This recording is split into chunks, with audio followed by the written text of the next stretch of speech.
Thanks for clicking on to the European Outlook for Monday, the 5th of August. It is a pre-recorded video, so some of the information in today's video may be ever so slightly out of date. But a very warm welcome. Thanks for clicking on. This is a look at the official mean temperature anomaly for the UK during the month of July. And as expected, it has been slightly below average in terms of the temperature anomaly.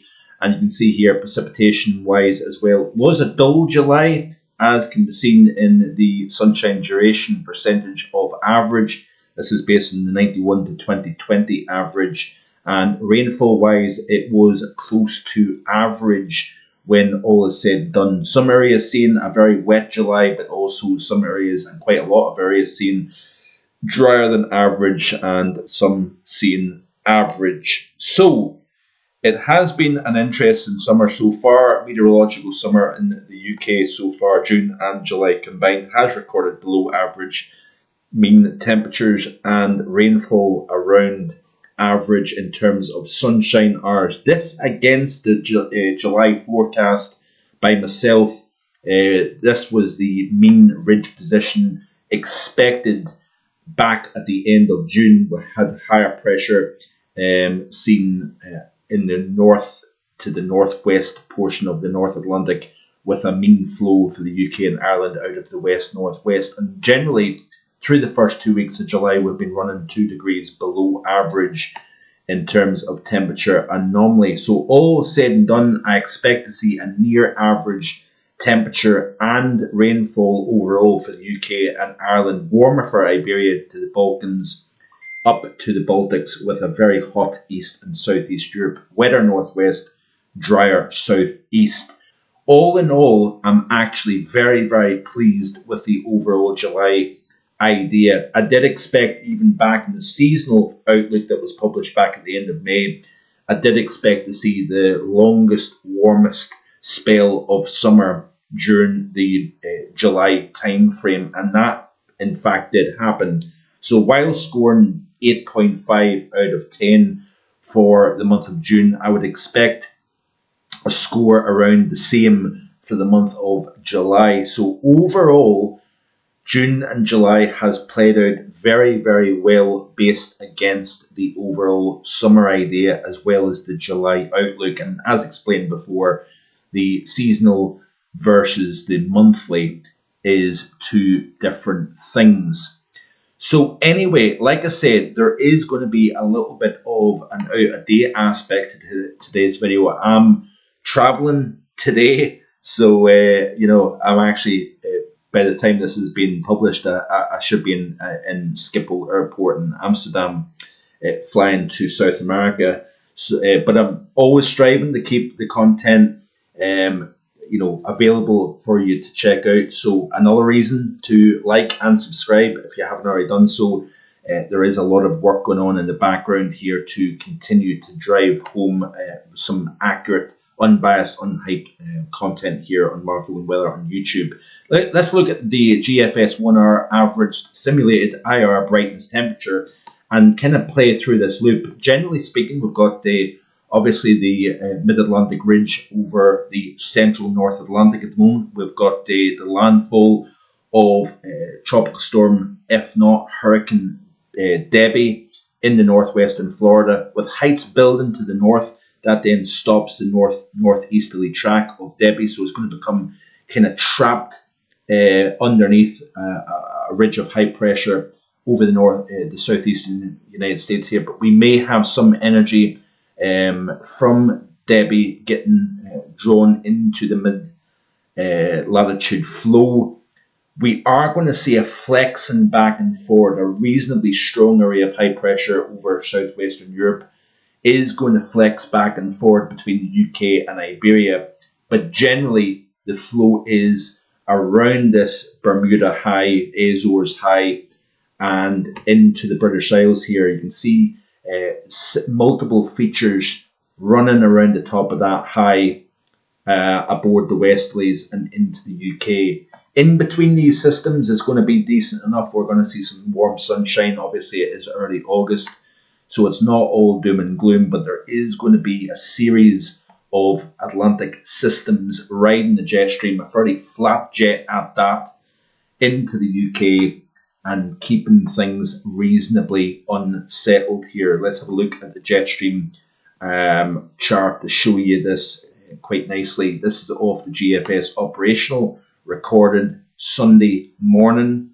So, like I said, there is an element of out of date, but I would rather deliver some sort of content than have nothing at all. But notice the jet quite flat and south displaced, according to this latest run of the GFS.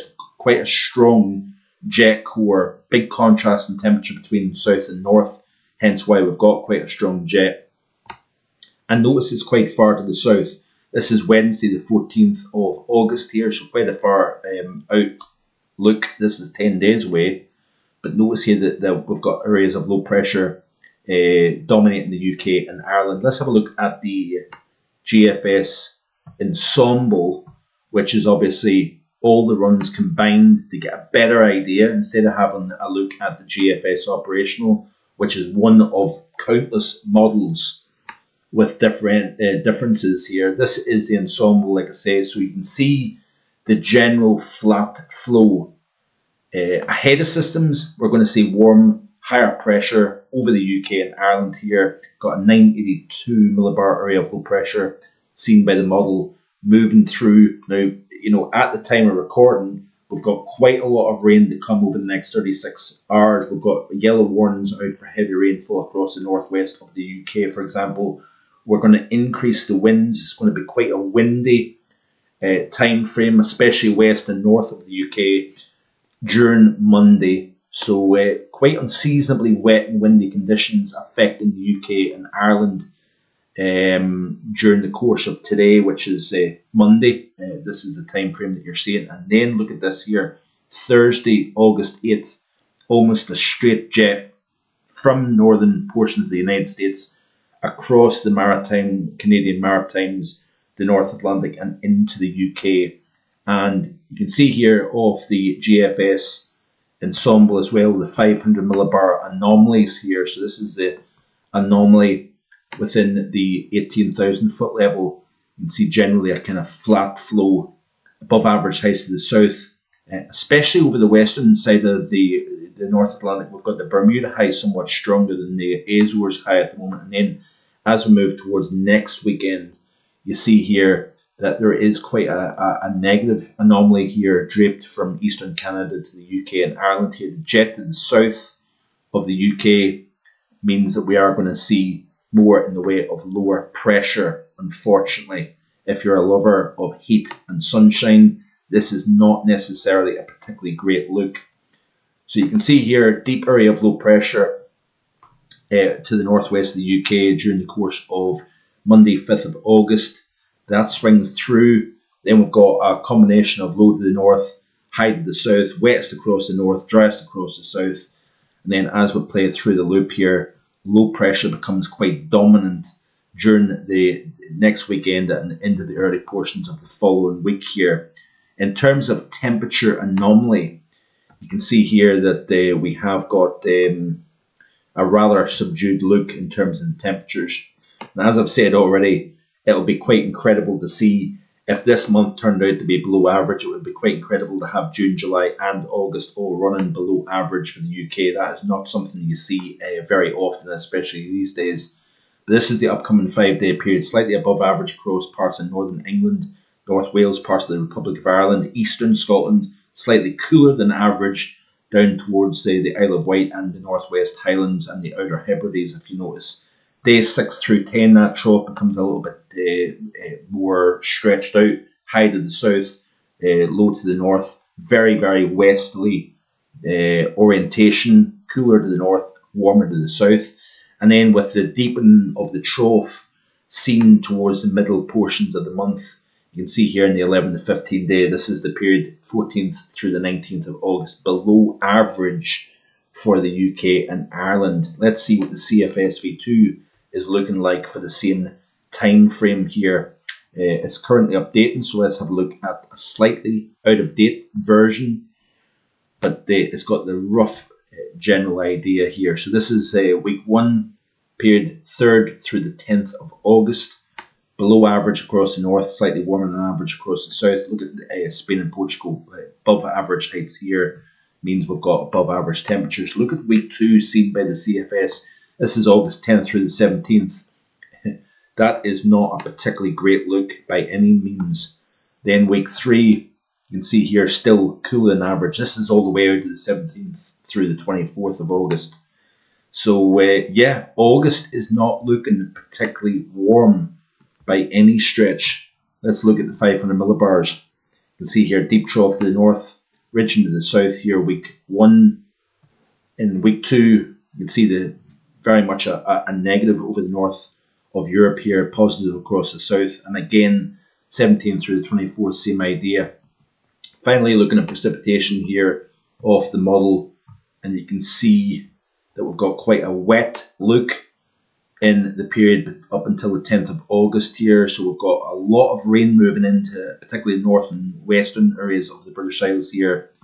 Week 2 looking slightly wet than average. Week 3 we're losing that wet signal, not quite as prominent as it was. So yeah, there you go. If you're looking for summer, it doesn't look as if it's going to be around anytime soon, I'm afraid. And obviously we are starting to run out of time in terms of the meteorological summer. We're in the final month. It's been a cool June, it's been a cool July. And with by all accounts, it looks as if we may struggle to get an average temperature only for the month of August based on what I'm seeing. So that's it for today. Like, share, and subscribe, and I'll see you tomorrow with more. Bye for now.